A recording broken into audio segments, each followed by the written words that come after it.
Sometimes you need to get knocked down before you can really figure out what your fight is and how you need to fight it.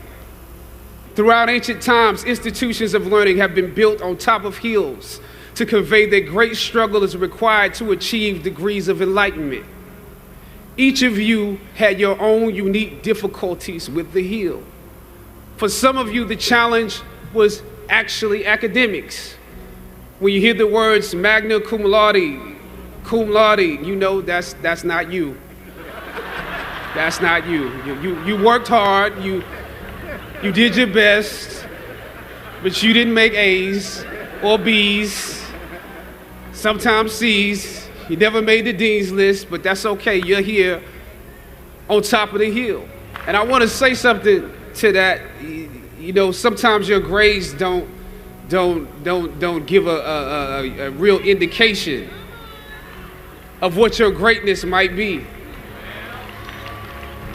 So it really is okay. For others, it was financial.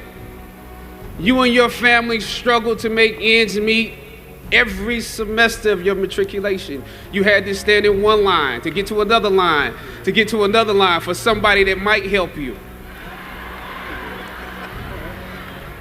You had to work an extra job or two, but you're here. For a lot of you, not all, but a lot of you, your hardest struggle was social. Some of you never fit in. You were never as cool and as popular as you wanted to be, and it bothers you. So your social struggles here became psychological.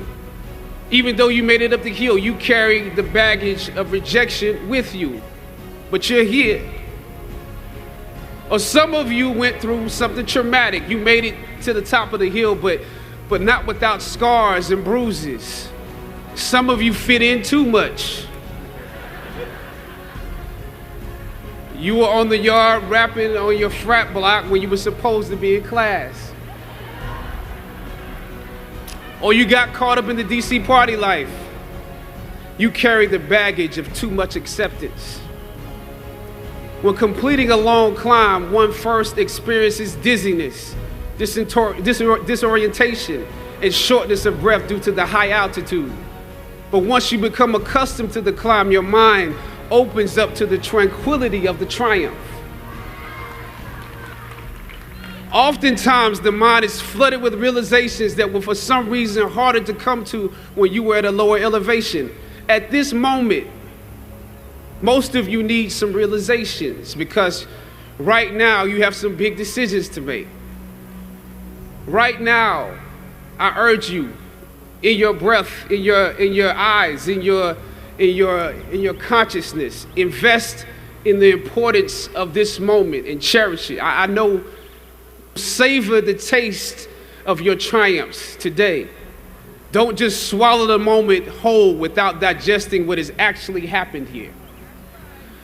Look down over what you conquered and appreciate what God has brought you through. I remember walking across this yard on what seemed to be a random day, my head down, lost in my own world of issues, like many of you do daily. I'm almost at the center of the yard. I raised my head and Muhammad Ali was walking towards me. Time seemed to slow down as his eyes locked on mine and opened wide. He's raised his fist into a quintessential guard. I was game to play along with him, to act as if I was a worthy opponent.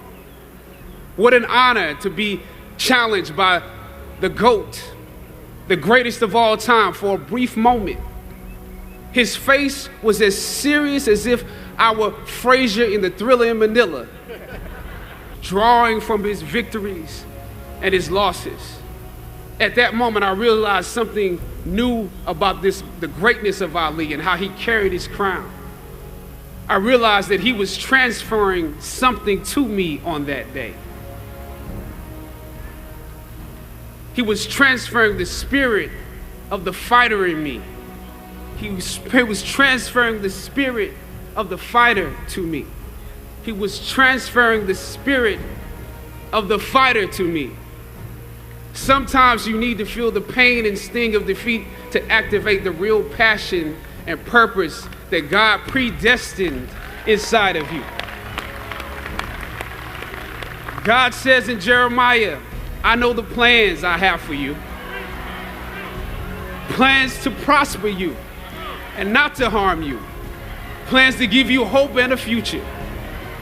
This day when you have reached the hilltop and you are deciding on next jobs, next steps, careers, further education, you would rather find purpose than a job or a career.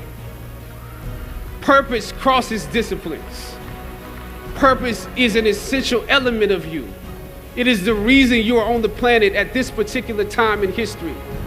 Your very existence is wrapped up in the things you are here to fulfill. Whatever you choose for a career path, remember the struggles along the way are only meant to shape you for your purpose.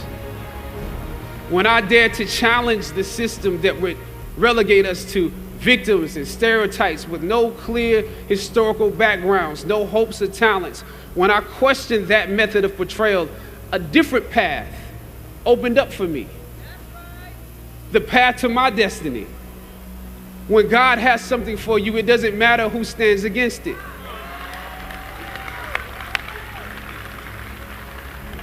God will move someone that's holding you back away from a door and put someone there who will open it for you.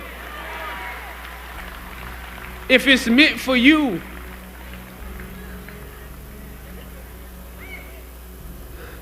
I don't know what your future is, but if you're willing to take the harder way, the more complicated one, the one with more failures at first than successes, the one that has ultimately proven to have more meaning, more victory, more glory, then you will not regret it.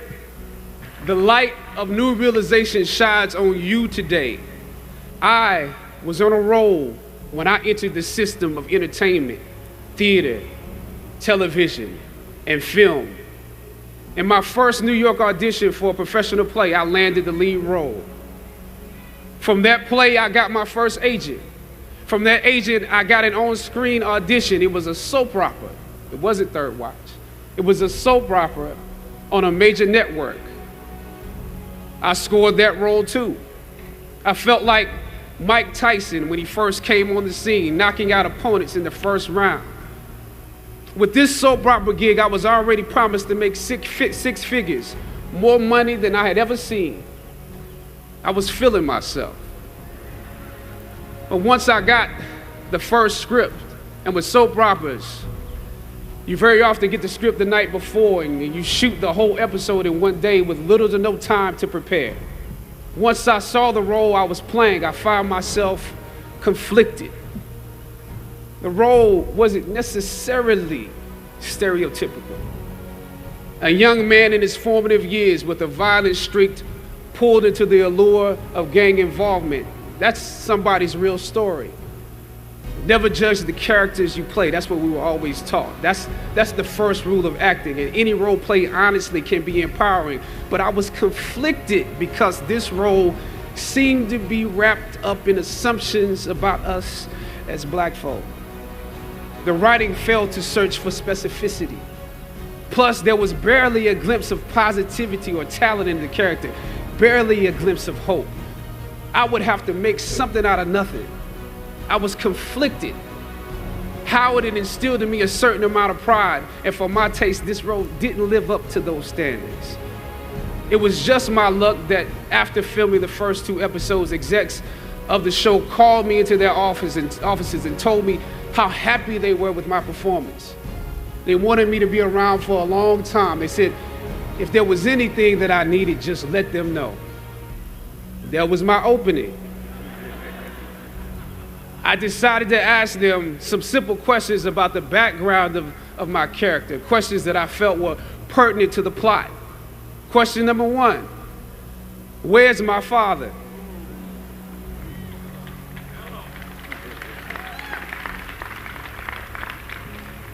The exec answered, well, he left when you were younger. Of course. Okay.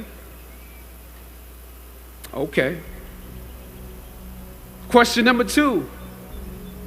If in this script, it alluded to my mother not being equipped to operate as a good parent. So why exactly would my little brother and I have to go into foster care? Matter of factly, he answered, well, of course, she's on heroin. That could be real, I guess. But I didn't want to assume that's what it was. If we're around here assuming that the black characters in the show are criminals on drugs and deadbeat parents, then that would probably be stereotypical, wouldn't it? That word stereotypical lingered. One of the execs pulled out my resume and began studying it. The other exec wore a smile, trying to live up to what they had promised me only a few moments before. If there's anything you need, just let us know. She said, as you have seen, things move really fast around here. But we are more than happy to connect you with the writers if you have suggestions. Yeah, I said, that would be great. I said, because I'm just trying to do my homework on this. I didn't know if you guys had decided on all the facts, but maybe there's some things we could come up with, some talent or gift that we could build. Maybe he's really good at math or something. He has to be active. I'm doing my best not to play this character like a victim. So you went to Howard University, huh? The exec holding my resume interrupted, peeking over the pages. Yes, I said proudly. He slid my resume back in his desk and said, thank you for your concerns. We'll be watching you.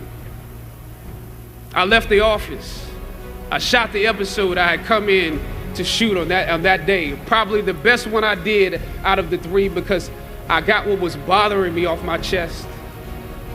I was let go from that job on the next day. A phone call from my agent. They decided to go another way. The questions that I asked set the producers on guard and perhaps paved the way for a less stereotypical portrayal for the black actor that stepped into the role after me. As the scripture says, I planted the seed and Apollos watered it. But God kept growing. God kept it growing. Yet and still, when you invest in a seed, watching it grow without you, that is a bitter pill to swallow. A bitter pill. Anybody that's ever been fired knows what I'm talking about. Even if you really don't want the job, when they let you go, it's like any breakup. You act like you don't care. I didn't need that damn job anyway. I didn't need them. But when you have those moments alone, you start to wonder if there was a better way to handle it. And if you could have handled it better, maybe you could help your family. And then before you know it, you're broke. And you find yourself scraping together change just so you can ride the subway so that you can get the next job. And maybe if you could book something else, that would eclipse the feeling of doubt that's building. But it seems like you can't pay them to hire you now. My agents at the time told me it might be a while before I got a job acting on screen again. As you commence to your past, press on with pride and press on with purpose. God bless you. Now, this is your time.